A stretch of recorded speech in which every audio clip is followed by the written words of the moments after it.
Hello বন্ধুরা, কেমন আছেন সবাই? তো গেস হোয়াট, আমরা এখন কোথায় আছি? দেখি আপনাদের আইকিউ লেভেল কেমন। কি এটা কি মালদ্বীপ নাকি শ্রীলঙ্কা না ভিয়েতনাম? কি হতে পারে? ইউর রাইট, এটা হচ্ছে বাংলাদেশের সেই চিরচেনা, সবাই যেখানে বারবার আসে, সেন্ট মার্টিন। আর আমি আছি এখন প্রায় মূল বিচ থেকে ভালোই দূরে, গভীর সমুদ্রে। এই আপনারা দেখতে পাবেন। তো আমরা মূলত আসছি গতকালকে, আমরা 3 জন আসছি। এই দ্বীপে এখন টুরিস্ট অনেক কম, অফ সিজন, সেজন্য টুরিস্ট অনেক কম। টুরিস্ট কম হওয়ার কিছু সুবিধা আছে, আবার অসুবিধাও আছে। সুবিধা হচ্ছে এখানে সব কিছুর দাম একটু কম কম।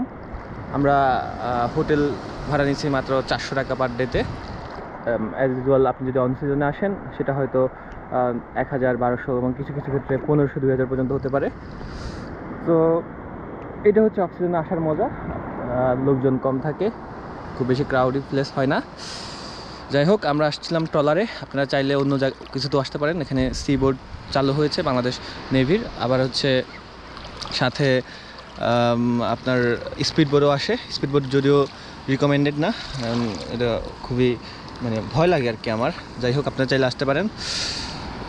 তো আমরা হয়তো আরও একদিন থাকবো, তারপর এখান থেকে চলে যাব। বাট সেন্ট মার্টিন যদি আসেন, সেন্ট মার্টিনের ফিলিংস সবসময় একই রকম সৌন্দর্য। আপনারা আসতে পারেন। দেখি আপনাদেরকে কিছু ভিউ দেখাই, দেখতে পারেন।